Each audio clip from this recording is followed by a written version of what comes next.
C'était une période, je me dis, bon, je me lance dans la photo alors que c'est pas la meilleure période. J'en suis heureux et si je devais le refaire, je le referais. Bonjour et bienvenue à vous dans ce nouvel épisode du podcast Libre et Photographe. Je suis Régis Moscardini et une fois par semaine, j'interviewe un ou une photographe qui fait de son expertise photo un moyen de gagner de l'argent, alors que ce soit dans une optique réellement professionnelle, dans le cadre d'une reconversion par exemple, ou juste pour, dans un premier temps, se payer son matos, arrondir ses fins de mois. Alors je lui pose des questions pour que vous puissiez prendre de son expérience, vous en inspirer et j'espère réaliser votre projet à votre tour. Cette semaine, j'accueille un photographe sur une thématique que je n'ai jamais encore abordée dans mes interviews, la photographie équestre. Et celui qui a répondu à toutes mes questions, c'est Christophe Tanière. Il est photographe pro, il vit donc à 100% de son activité photo, et j'ai trouvé son parcours et son discours très motivant et inspirant. En fait, contrairement à d'autres photographes équestres que je peux suivre sur les réseaux, bien Christophe n'est pas cavalier. Il est entré dans cet univers du cheval par la photographie et non par, justement, le cheval. Cette particularité est sans doute à l'origine de sa touche très originale dans ses images. Et puis, je trouve que ça signifie aussi qu'on peut être un photographe dans une activité sans pour autant en être un pratiquant assidu. Je veux dire, on peut très bien être un très bon photographe dans une activité particulière sans que justement on pratique en tant que passionné cette même activité. Je trouve que ça donne un message super positif à tous ceux qui hésitent à photographier un domaine parce que peut-être ils ne se sentiraient pas assez légitimes.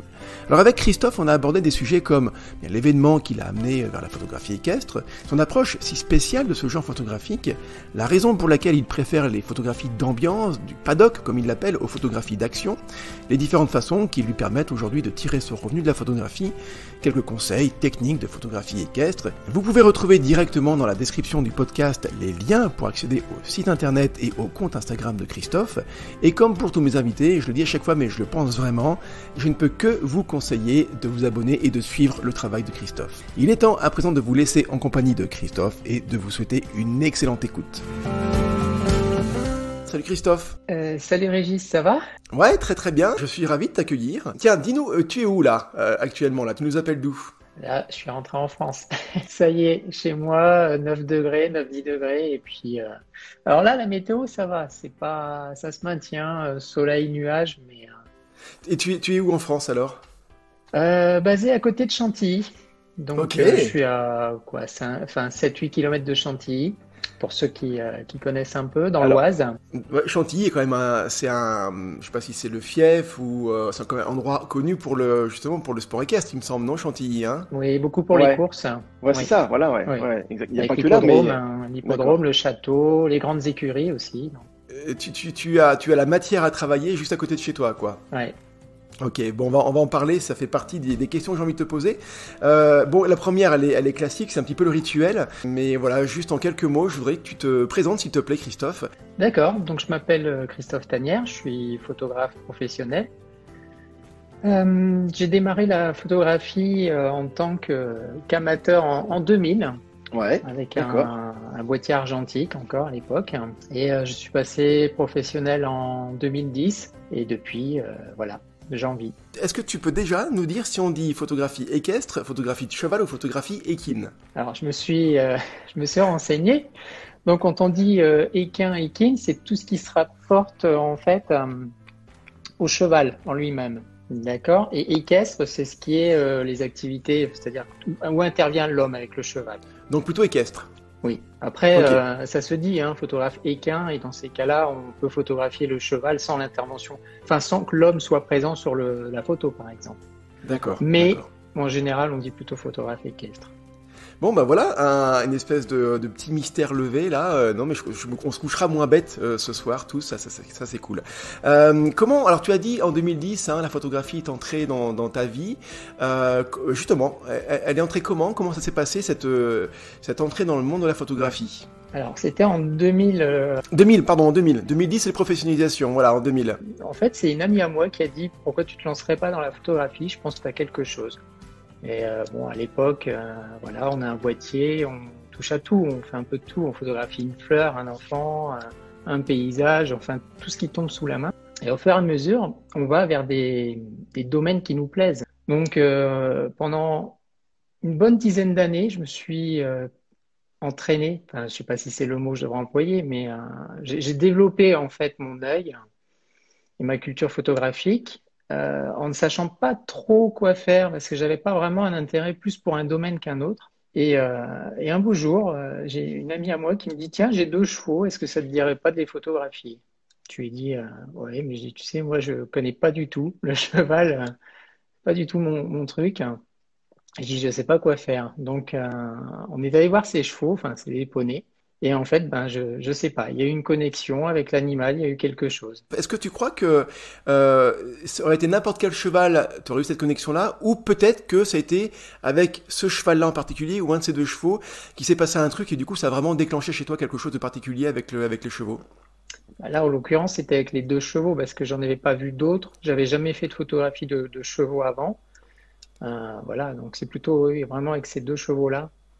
Donc j'ai senti qu'il y avait, enfin c'était plus qu'un animal. Il y avait vraiment une connexion. Il y avait des, enfin, le cheval est capable de transmettre pas mal d'émotions et il suffit de le regarder, de l'observer, on s'aperçoit qu'il est quand même, ok, il n'a pas la parole, mais il est quand même en connexion avec l'être humain. Ouais, il y a quelque chose en plus qui se passe. Je viens de la campagne et j'ai beaucoup croisé je viens d'un milieu qui est celui de du Charolais. Voilà, moi j'ai grandi dans le Charolais et donc évidemment, comme son nom l'indique, hein, c'est tu fais 3 mètres et t'as des prés de vaches dans tous les sens. Et c'est vrai que entre ce sont deux herbivores, hein, voilà, mais il n'y a absolument pas ce regard-là. Je dis pas que les vaches sont absolument pas, elles ont certainement une autre forme d'intelligence que le cheval. En tout cas, nous qu'on ne perçoit pas, mais c'est vrai qu'il y a quelque chose dans le regard qu'on n'arrive pas à percevoir chez la vache, par exemple, ou d'autres aussi, qu'il y a chez le cheval. Il y a un truc en plus, un peu comme le chat quelque part aussi, tu vois, je trouve. Il y a Le des chien, animaux ouais. comme ça qui sont assez proches de l'homme et qui ont une intelligence donc, et une sensibilité. J'aimerais bien quand même revenir un petit peu sur ton parcours de photographe, parce que pour moi, je trouve ça vraiment intéressant, la genèse de la photographie. Il y a une amie qui t'a dit, il y a un truc dans tes photographies. Ben justement, moi, c'est ce truc qui m'intéresse. Est-ce que tu saurais dire, voilà, il y avait quoi derrière ce truc, tu vois? Qu'est-ce qui fait que cette amie-là, cette fille-là, était happée quelque part par tes photographies? C'est pas palpable. C'est très difficile à exprimer avec des mots ce qui peut se passer dans une image. Donc, je sais pas. Je sais pas l'expliquer. Pendant des années, enfin, je lisais beaucoup d'articles. À chaque fois, on te dit, il faut te trouver un style, il faut te trouver une identité. À chaque fois, tu te dis, mais c'est pas possible. Tout existe, tout a été fait en photographie. Comment je peux trouver une identité? Comment je vais trouver un style qui m'est propre? Et c'est sûr, quand on touche à tout, c'est très difficile d'avoir un vrai style sur la photo de nature, le paysage, le mariage, le portrait, le studio. C'est pas possible.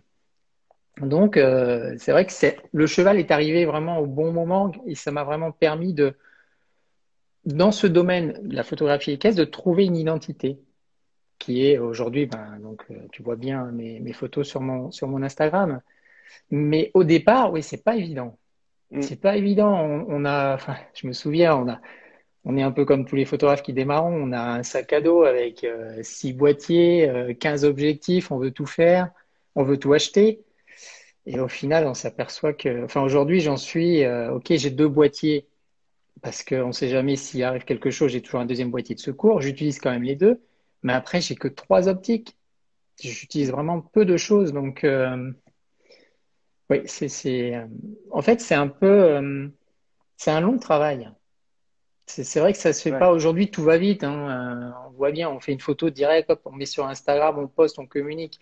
Mais c'est vrai qu'à l'époque, on cherche, on travaille son image, on se dit qu'est-ce qui va pas, on interroge aussi. Alors, j'ai rencontré pas mal de professionnels parce que c'est quand même mieux que la famille et les amis, parce que, enfin, tu le sais comme moi, à partir du moment où on a un arrière-plan qui est un peu flou, ça y est, pour tout le monde, l'image est belle, on a fait une belle photo. Mais en fait, ça tient pas juste à une image est belle. Il faut qu'elle transmette quelque chose, une émotion, enfin, une sensation et un sentiment. Et c'est ça qui est pas palpable justement, quoi. C'est ça qui est difficile à quantifier, à nommer carrément. Voilà, moi, c'est vrai qu'il y a une vraie difficulté là-dessus. Et je voulais te demander, quoi qu'on en dise, la photographie, c'est un domaine artistique, comme la sculpture, comme la peinture. Hein. Alors c'est vrai qu'il y a des aspects techniques qui peut-être rassurer les personnes qui sont plus cartésiennes, tu vois. Mais en tout cas, voilà, la photographie, je trouve ça intéressant parce que c'est une belle porte d'entrée dans le monde artistique et esthétique dans le monde de l'art en général, par ce truchement du côté technique, justement, du côté un petit peu geek. Et ben toi, cet aspect artistique, esthétique, est-ce que quelque part tu l'as découvert, cette fibre-là que tu l'as découverte et tu l'as développée vraiment avec la photographie, ou c'est quelque chose que tu avais avant, je sais pas, est-ce que tu avais développé une autre forme d'art avant de rentrer dans la photographie? J'ai vraiment découvert cela avec la photographie et au bout de nombreuses années, c'est pas arrivé tout de suite. C'est vrai que c'est pas évident de trouver son style. Souvent on me dit ah tes photos sont belles, comment tu fais? Je sais Ouais. pas. Après, enfin si je sais plus ou moins quand même. Il faut cultiver en fait son cerveau, son œil. Il faut être curieux. Ça c'est une des qualités qu'il faut avoir. Il faut s'intéresser et je me suis intéressé depuis peu.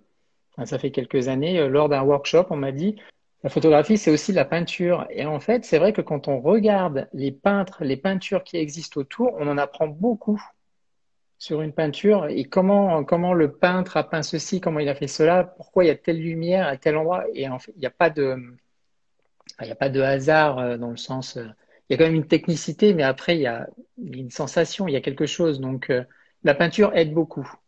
C'est vrai que les canons artistiques et esthétiques qu'on peut exploser, dépasser et faire sa propre sauce, évidemment, mais je veux dire, ces canons-là, ils ont quand même été édictés il y a des milliers d'années, quoi, finalement. Je crois que c'était les Grecs, hein. Les Grecs ont commencé déjà avec le fameux nombre d'or, avec les équilibres, hein. Donc tout ça, ça a été fait bien avant que la photographie arrive, clairement. Qu'on ne fait que reprendre ces grands principes-là. Après, on les adapte à soi, bien sûr. Et pour revenir sur la découverte de ton style, j'ai l'impression qu'en fait, d'après ce que tu dis, et ça peut certainement rassurer ou donner des billes à ceux qui nous écoutent, qui sont justement à la recherche d'un style particulier pour se démarquer peut-être, ou pour se faire plaisir aussi, hein, c'est tout à fait valable également, que des fois, voilà, on va essayer de se chercher son style, tu vois, en travaillant la lumière, en travaillant le cadre, par exemple, en travaillant la technique, la profondeur de champ, la vitesse, le flou. Ce sont des éléments, bien sûr, qui permettent de déterminer un style. Mais toi, j'ai plus l'impression que ton style, tu l'as trouvé grâce au sujet, finalement. Tu vois, c'est une rencontre entre toi et ton sujet, en l'occurrence, le cheval, qui t'a permis, justement, de développer ton style. Donc, est-ce que je me trompe en disant ça? Non, non, c'est pas faux. En fait, c'est vrai que j'aime pas les photos posées. Déjà, j'ai un caractère quand même, enfin, je suis plutôt quand même timide et à partir du moment où je dois poser, il y a plus d'interaction où tout est calculé. Je me sens pas bien en fait. Je suis dans un stress et quelque chose ne va pas. Donc là, j'ai vraiment besoin dans de la photographie équestre, sur les concours, tout ça. En fait, j'interviens jamais. Je photographie ce qui se passe et ça, j'adore. Ouais. Parce que j'ai pas le côté où, OK, on place le cheval là, on met telle personne à cet endroit. Je dis non, en fait, c'est vraiment je sais pas, un point de vue, une émotion, enfin, quelque chose qui se passe à ce moment-là et je déclenche. Et c'est vrai que ce sont deux savoir-faire assez différents et qui sont, comment dire, c'est presque, tu vois, deux mondes dans la photographie, ou deux sous-mondes, on pourrait dire. Je suis comme toi, je fais plutôt partie de ce monde-là qui serait de faire, alors avec des gros guillemets bien sûr, parce que c'est peut-être pas très flatteur, mais de faire des photos volées, en fait, quelque part, de voler l'instant qui se passe sous nos yeux et qu'on a peut-être cherché un peu à provoquer, mais vraiment à la marge. Ou alors l'autre monde, ce serait celui de la photographie de studio, des modèles, justement de poser, de faire une mise en scène. Et c'est vraiment des compétences aussi qui sont vraiment très fortes, hein, mais les deux sont tout à fait valables et sont très intéressantes. Tiens, dans les commentaires, vous pourriez aussi ouais, donner votre avis. Tiens, à quel monde, justement, dans les commentaires, vous faites partie, vous Alors, quand je dis monde, l'idée, c'est pas d'opposer. Hein. Il y a des frontières, enfin, les frontières sont très, très friables, hein, entre ces deux mondes-là. Mais voilà, il y a en tout cas deux pratiques, peut-être, qui sont là-dedans. Je voulais te demander, parce que je t'ai pas posé la question, et bah, tu faisais quoi comme métier, Christophe, avant d'être photographe professionnel? Rien à voir du tout. J'ai un bac professionnel en maintenance industrielle, qui est entretien de machines industrielles. Ok. Voilà, électricité, mécanique, pneumatique, hydraulique. Par rapport à cette conversion, t'as vécu, tu as provoqué, tu as fait une reconversion professionnelle, on va en parler un petit peu, ça m'intéresse, et je sais que ça m'intéresse aussi des gens qui nous écoutent. Ça a été quoi ton état d'esprit lors de cette reconversion-là? Ça a été rapide, t'as mis longtemps, t'as été hyper prévoyant, au contraire vraiment un peu sur un coup de tête, allez j'y vais, c'est bon. Voilà, c'était quoi ton processus justement là-dedans? En fait, quand j'ai commencé la photo en 2000, c'était juste un loisir. À aucun moment, je me suis dit, je vais en faire mon métier. Il n'y avait pas aussi toutes les facilités qu'on a aujourd'hui. Aujourd'hui, on s'inscrit, on est auto-entrepreneur. En 5 minutes, on a sa société. On a énormément d'informations sur la photographie sur YouTube, les réseaux sociaux. Enfin, on peut apprendre très vite aujourd'hui. C'est pas loin, il y a 20 ans, c'était hier. Mais à l'époque, il n'y avait pas tous ces moyens-là. Et donc, j'ai appris la photo comme ça. Je me souviens, j'étais abonné à Chasseur d'images, Réponse Photo. Et tous les mois, donc j'essayais de pratiquer le sujet qui était en cours dans le magazine. Et à un moment, au bout de 7-8 ans, enfin 7-8 ans, en 2007-2008, là, il y a eu les débuts de l'auto-entrepreneur. J'avais déjà un peu plus d'assurance en photographie. Mon métier me plaisait beaucoup, sauf qu'il y avait une organisation qui était vraiment pas sympa, enfin qui était pas cool. Et là, je me suis dit, ben, il y a tous ces éléments-là qui sont synchronisés. Allons-y, faisons le saut. Est-ce qu'on peut parler d'intuition? Tu as senti que c'était le bon moment finalement par rapport à ces éléments qui se sont alignés? Oui, oui, j'ai senti que c'était le bon moment, alors que parallèlement à ça, c'était l'arrivée du numérique. Beaucoup de concurrence? Beaucoup de concurrence, pas tant au début, mais c'était soi-disant la mort de la photographie. Le numérique va tuer tout le monde. En fait, on est toujours là. Après, on s'adapte, on change, on évolue. Mais c'est vrai que c'était une période, je me dis, bon, je me lance dans la photo alors que c'est pas la meilleure période, mais allons-y. C'était vraiment quelque chose qui me tenait à cœur et la preuve aujourd'hui, j'en suis heureux. Et si je devais le refaire, je le referais. On va continuer sur cette thématique-là voilà, de l'entrepreneuriat, du côté professionnel de la photographie, mais une parenthèse sur, parce que je me suis noté, et je vais pas oublier ça, sur la spécificité de la photographie. Donc équestre, est-ce que c'est si particulier que ça? Voilà, alors je pose la question de manière volontairement un peu provocatrice, mais je veux dire, si on sait photographier son chien et son chat, est-ce qu'on sait forcément photographier un cheval? Ou ça demande des choses, pas forcément en plus, mais des choses différentes? Comment tu pourrais voilà déterminer la spécificité de la photographie de cheval? Je suis pas cavalier, donc déjà d'une. Deux, Ouais. je n'y connais pas grand-chose. Alors un peu plus aujourd'hui, parce qu'avec l'expérience, je sais comment placer un cheval, les différentes attitudes, le comportement. Enfin, ça va. Mais après, je vais beaucoup au feeling quand même. C'est le fait que tu ne sois pas toi cavalier, est-ce que c'est un handicap? Ah non, alors moi j'aime bien. Ça m'arrange parce qu'en fait, quand il y a enfin, je parle de concours là, de concours équestres. Alors oui, il y a des disciplines où je prends par exemple, je vais prendre le dressage. Quand on me demande des photos de dressage en sportive, effectivement, il y a des allures, vraiment des choses spécifiques à savoir. Mais sur du jumping, ok, il y a le saut, il y a les différentes phases du saut. Pareil, à prendre en photo au bon moment.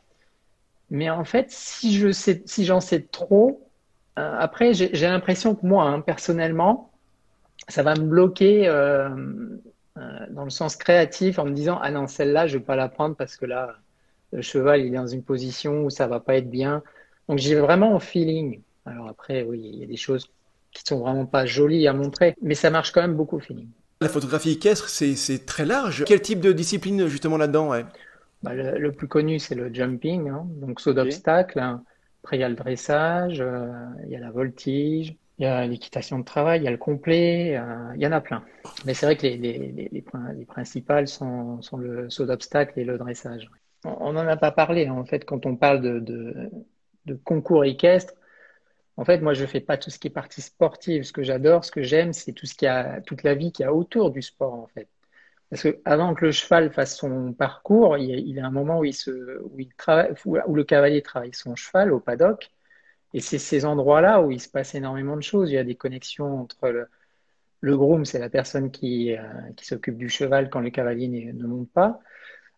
Il y a le groom, il y a l'entraîneur, il y a le cavalier, il y a le cheval, et tout ça, il y a un monde, il y a une histoire, il y a des choses à raconter.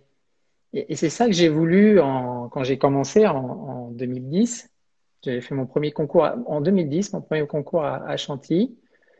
Euh, c'est vrai que je suis arrivé, j'ai vu toute la série de photographes sportifs qui prenaient le cheval en train de sauter. Alors, au début, c'est impressionnant, c'est ce que je disais, quand on commence la photo, on arrive sur des concours où le cheval saute 1,50 m. C'est vrai qu'en photographie, quand on débute, on se dit waouh, c'est génial, j'ai envie de faire ça. Et au fur et à mesure, je me suis dit, mais ok, si j'ai cette photo-là, l'autre d'à côté, il a la même, et ainsi de suite.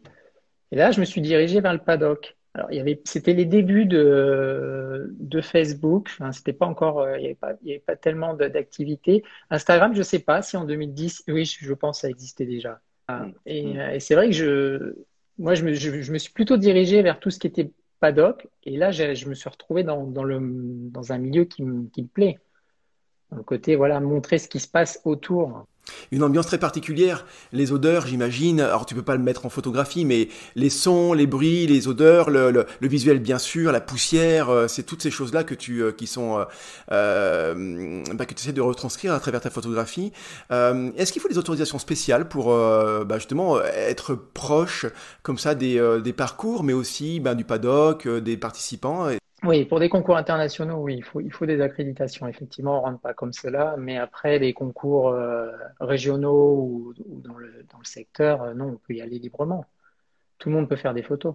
Est-ce qu'il y a, au-delà de la technicité et du niveau des participants, entre un concours régional et un concours international ou national, la différence, elle se situe où dans la tension, beaucoup plus palpable, dans les résultats, dans quoi, c'est quoi la différence entre ces différents types de concours? On va rester sur le saut d'obstacle.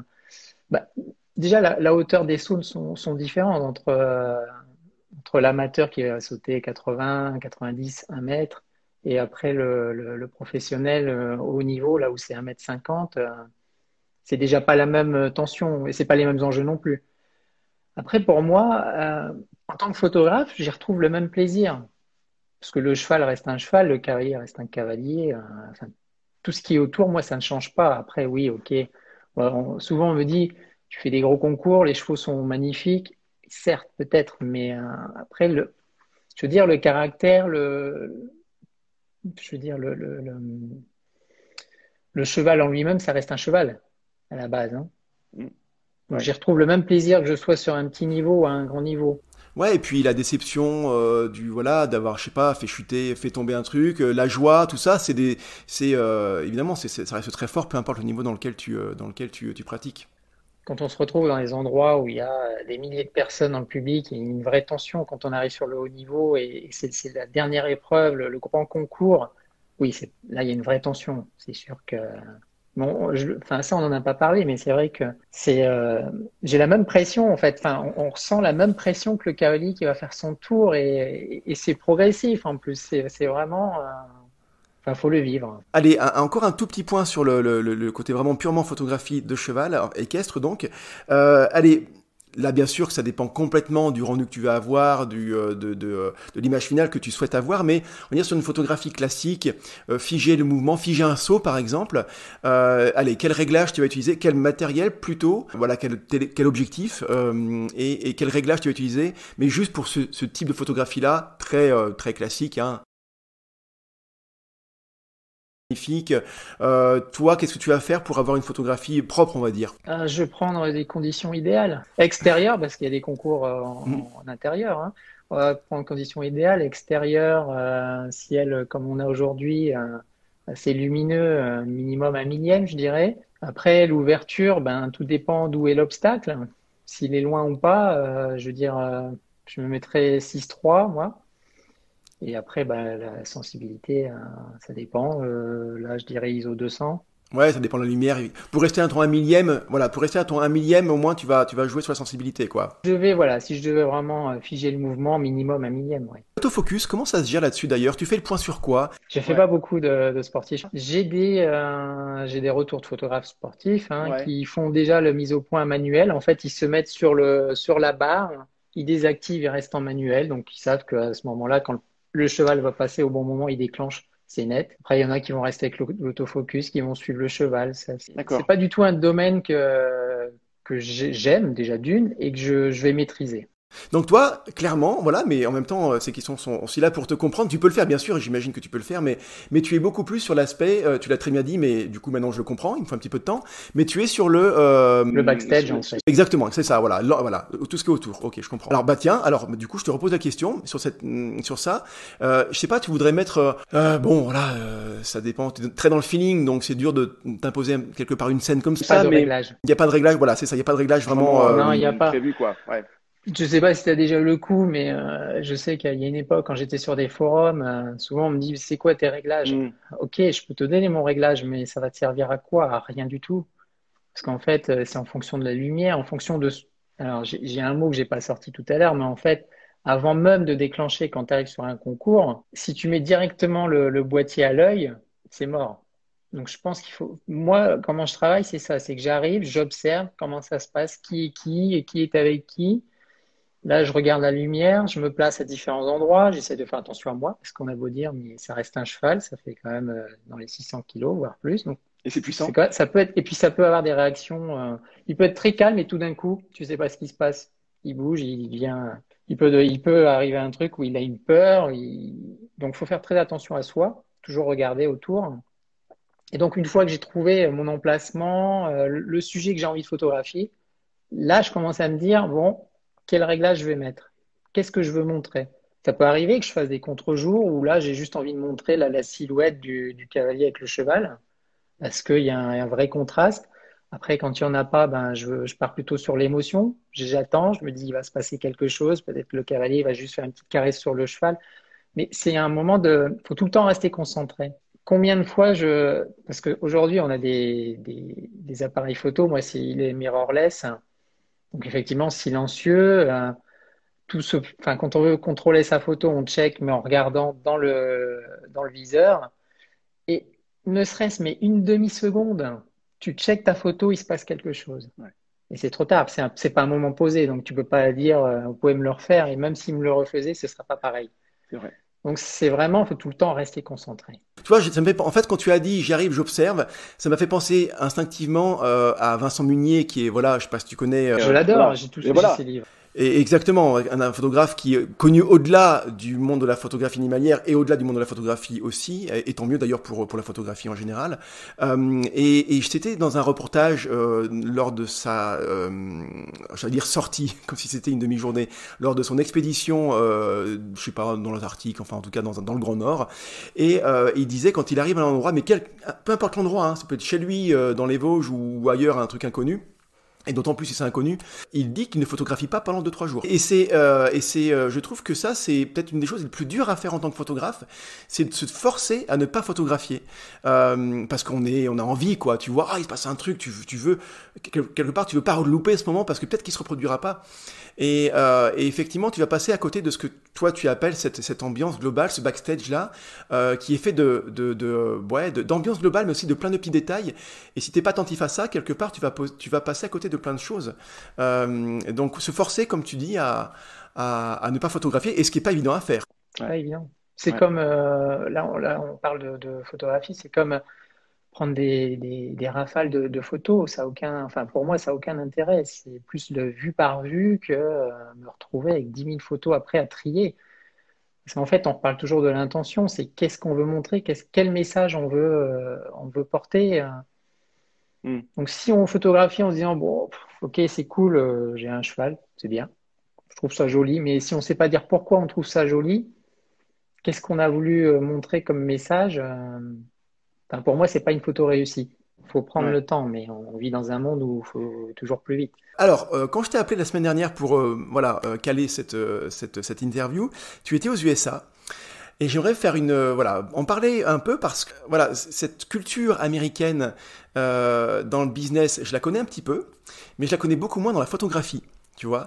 Donc j'ai quelques questions à te poser. Déjà, est-ce que en termes purement photographiques, parce que tu as dû rencontrer des collègues là-bas, j'imagine, est-ce que leur rapport à la photographie, à l'image, au matériel est différent de nous? Et si oui, dans quelle mesure? Dans la partie purement technique, Dans leur rapport à l'image, voilà, nous on aura peut-être plus de pudeur, j'en sais rien, tu vois, plus de, je sais pas, de recul, hein, c'est moi qui imagine ça. Peut-être qu'eux seront plus un peu à l'américaine, tu vois, j'imagine plus rentre dedans, prendre moins de pincettes, tu vois. Est-ce que tu vois des différences de comportement de photographe? non, j'ai pas vu vraiment de différence. Après, donc c'est un grand concours hein, qui dure 3 mois. Le Winter Equestrian Festival, c'est le WEF.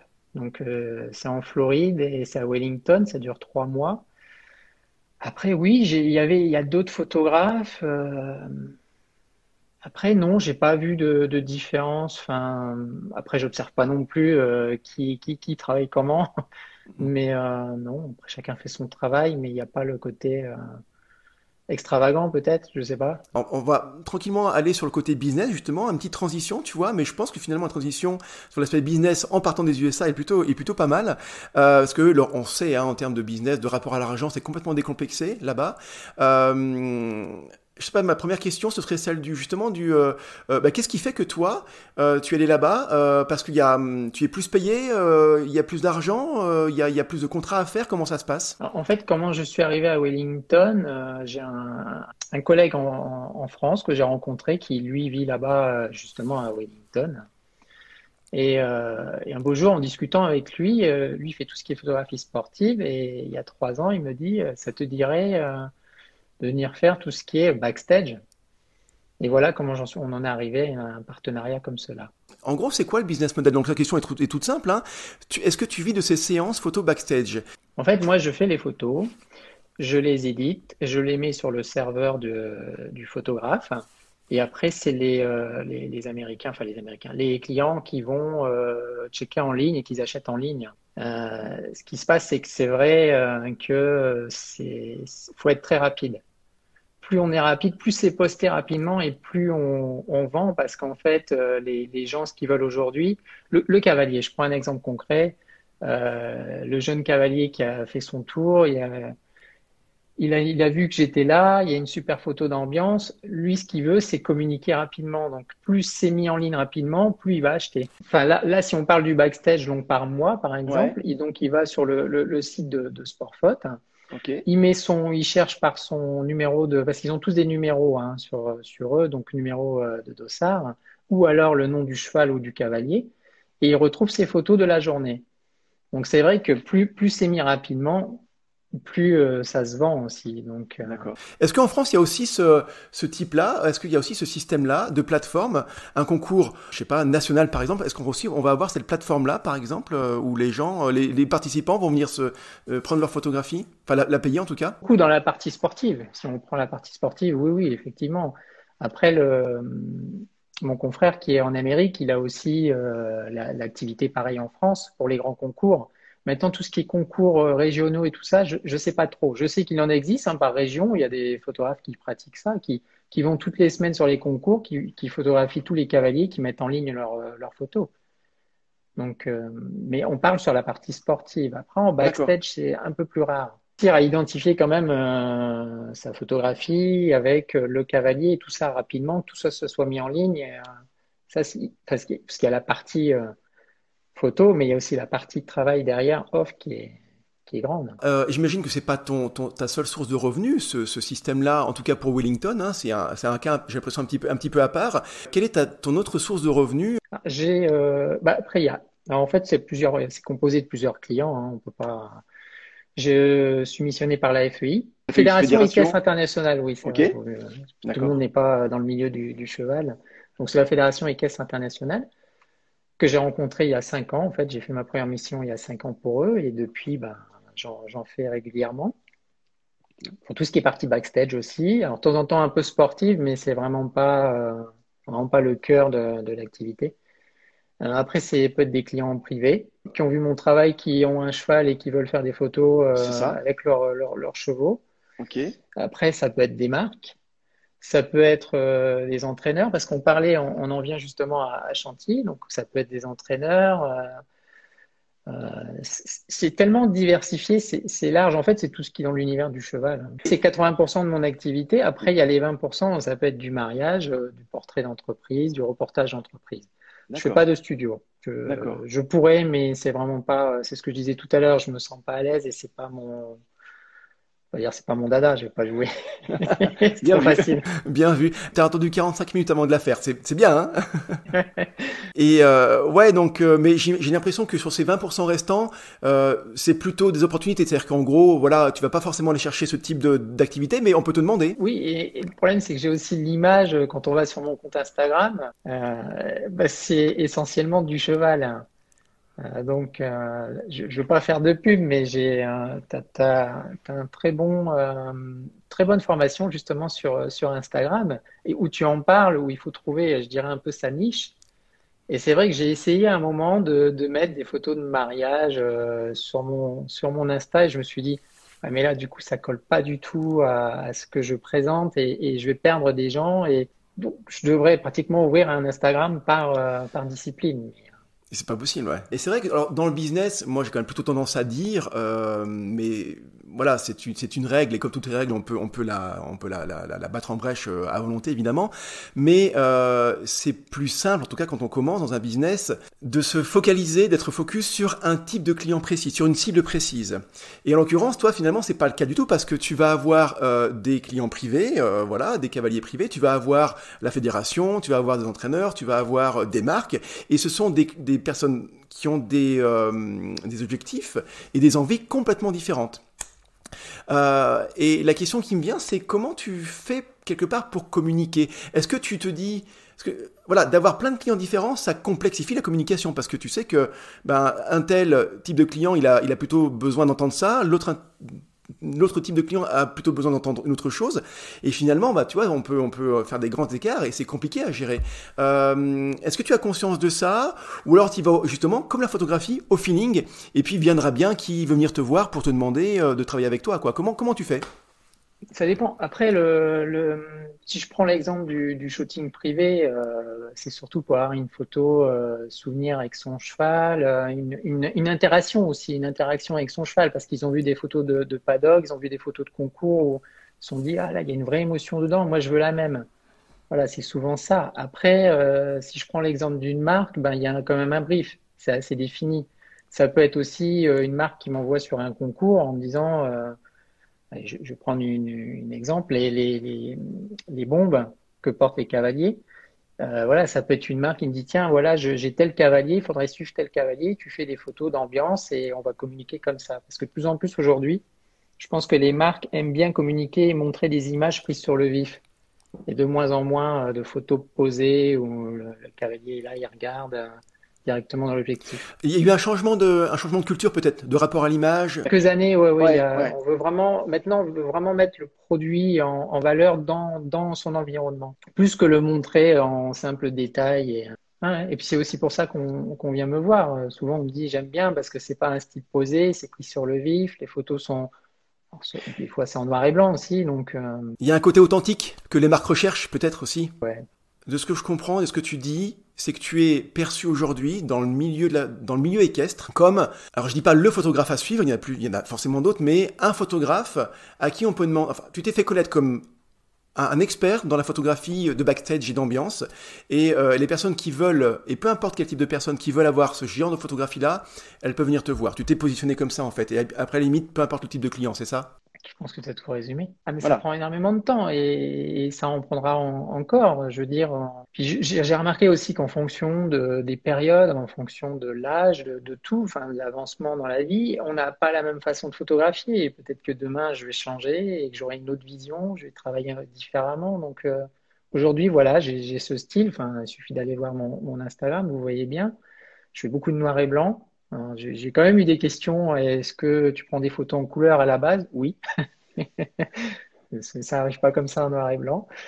Mais c'est vrai que j'aime parce que c'est vraiment, enfin, j'aime le noir et blanc parce que c'est intemporel et puis ça va directement au sujet. On voit le sujet, on voit vraiment ce que j'ai voulu exprimer. On passe pas par plein de choses différentes. Donc, oui, C'est vrai j'ai que mon style, je pense. C'est difficile je pense que voilà, les gens qui viennent me voir, oui, ils savent ou m'ont découvert, on dit voilà, on aime bien tes photos, il y a une émotion, il y a quelque chose qui ressort. je voudrais savoir quelle était aller sur l'aspect justement professionnel, tu vois, entrepreneuriat, quelle était une difficulté que tu as rencontrée à tes débuts et que tu aurais bien aimé qu'on te prévienne là-dessus, justement, tu vois, ça t'aurait peut-être fait gagner du temps, ce serait laquelle? Bah, je sais pas du tout. Alors, j'ai pas comme ça, non, je vois pas du tout. Après, ce qui est difficile, c'est de trouver des clients, hein. Au début, c'est pas évident. Détourne un petit peu la question. Aujourd'hui, toi, ton principal canal d'acquisition, on va parler vraiment en termes de marketing, hein, c'est lequel? Instagram, hein. Clairement, ok. Ouais. Après, il y a d'autres réseaux, mais après, il y a aussi un bon réseau qui marche bien, c'est le bouche à oreille, hein. Mm, C'est vrai qu'on n'en parle pas beaucoup, mais quand même Instagram pour pouvoir diffuser mes images. ok, C'est vraiment pour moi le réseau numéro un. Après, d'accord. je pense qu'il y en a d'autres, hein. Allez, sur tout ton parcours photo, de 2010 à maintenant, 21 ans, de quoi tu es le plus fier? S'il y avait une chose que tu voulais vraiment faire ressortir, tu vois, mettre en lumière, ce serait quoi? Voilà, de quoi tu es le plus fier sur ces 21 années parcourues dans la photographie? Et bien de pouvoir en vivre, hein. Parce que pendant des années, on m'a toujours dit, ah, mais la photographie, c'est pas un métier, tu peux pas y arriver. Aujourd'hui, il n'y a plus personne qui veut acheter des photos. Certes, tout à l'heure, on demandait, enfin, si, tu me posais quand même la question tout à l'heure sur les difficultés. La difficulté, c'est cela, c'est de tenir bon et de pas lâcher.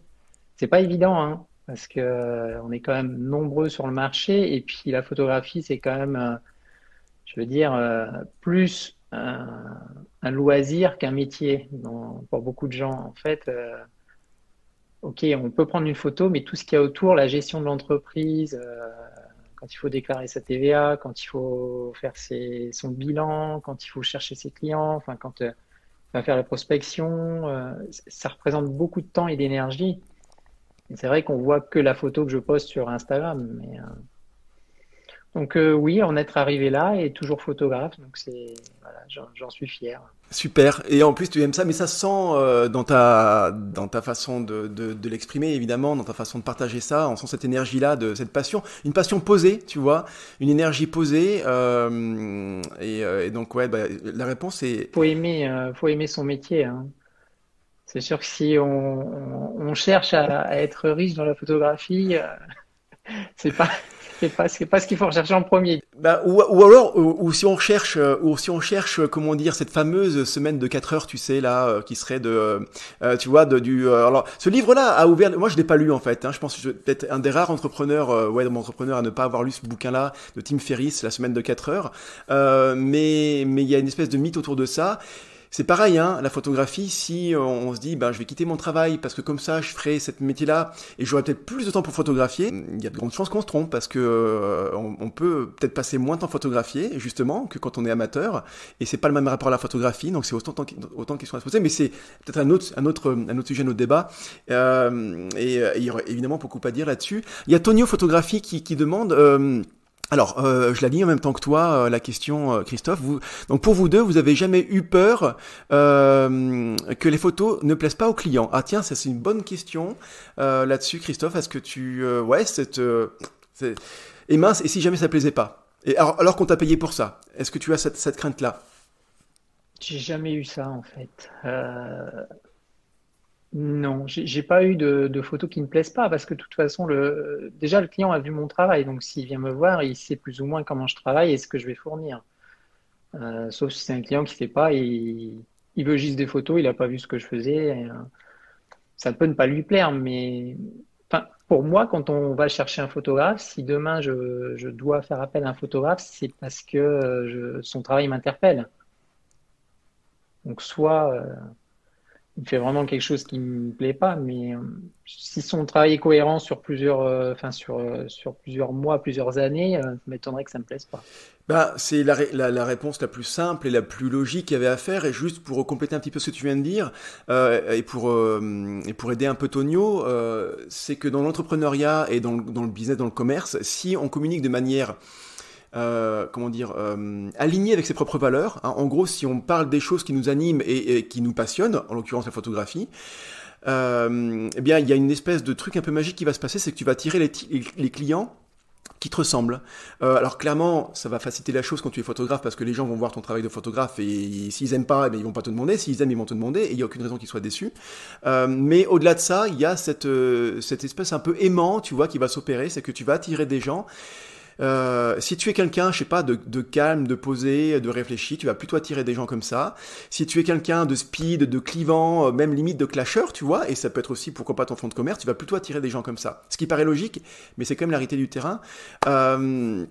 Et puis, je voulais dire aussi une dernière chose par rapport à ce que tu as dit qui était vraiment très juste, le fait que c'est long, qu'il y a des difficultés, que c'est pas tout rose, et c'est la vie de l'entrepreneur, et c'est ce qui fait que c'est passionnant également. Il y a quelque chose moi qui m'aide beaucoup, parce que pareil, c'est pas tout rose pour moi, il y a des moments de doute, voilà, ça fait partie j'ai envie de dire du métier, et on a signé pour ça, et c'est ce qui fait qu'on progresse aussi en tant qu'humain. C'est tout bête, mais moi la lecture de citations régulières m'aide beaucoup. Je trouve que le pouvoir d'une phrase bien sentie, il y a des écrivains qui sont très bons pour ça. Mark Twain a fait des citations qui sont incroyables et d'autres également, de gens qui sont pas connus aussi par ailleurs, mais moi je suis abonné à une petite application, ça me doit me coûter peut-être 2 € par mois, je crois, voilà, à peine à la limite, ou peut-être 9 € par an, je sais plus exactement. Tous les jours j'ai une citation. Et je la lis, et je prends le temps de la lire et de m'en imprégner, et ben ça m'aide, parce que tu vois, ça me permet de te recentrer sur...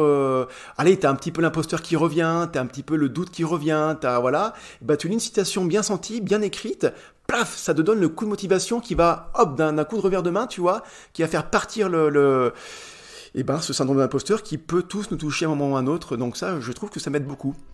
Et je suis pareil, Et c'est vrai qu'on parlait tout à l'heure de l'Amérique, j'ai quand même eu cette sensation où les Américains ont un côté, alors je sais pas si c'est juste superficiel, mais ils ont quand même un côté plus positif, plus on y va, voilà, il y a des choses à faire. En France, ça va être plus ah ouais, mais fais attention, si jamais ça va pas. Il y a toujours une petite remarque, si on peut te placer, ou même si tu réussis, on va te dire ah ouais, mais il y a toujours quelque chose comme ça, en fait. Et en Amérique, j'ai pas trouvé ça. Donc, tu l'as dit à plusieurs reprises, mais on peut te retrouver, j'imagine, très facilement, très simplement sur ton compte Instagram. Est-ce que tu peux juste rappeler le arrobase et derrière ton nom de compte, s'il te plaît, Christophe? Arrobase Sétanière Photographie, tout attaché. Et photographie à la fin, Y. IE. Voilà, donc c'est Tanière Photographie, on est en France, mais tu as carrément raison, et puis on trouve ton site internet facilement, pareil, même chose. Merci à toi Christophe, merci aussi à ceux qui ont été là en live sur Instagram, à ceux qui ont posé des questions et aussi fait des remarques comme Cléa Margaret qui j'ai interviewé il y a à peu près 2 semaines de ça, et qui a parlé de l'argentique quand tu disais que on n'était pas obligé de photographier en rafale sans se poser de questions, à faire chauffer le boîtier. Et bien l'argentique effectivement a cette vertu là clairement, et si on a tendance à trop photographier, à se retrouver avec 1000 photos sur une session de shooting de 2 heures, ben peut-être qu'un petit retour sur une demi-journée sur l'argentique pour comprendre qu'on a que 36 poses, ça peut faire du bien, quoi. Merci à tous, merci à toi Christophe. Merci, ciao, merci ciao. Régis, merci à tout le monde. Avant de partir, avant de fermer l'application, d'appuyer sur le bouton pause ou stop, juste vous dire que si vous écoutez cet épisode sur Apple Podcast et qu'il vous a plu, eh bien vous pouvez mettre une note 5 étoiles et un chouette commentaire, même très court, car c'est le meilleur moyen pour soutenir l'émission. Merci beaucoup.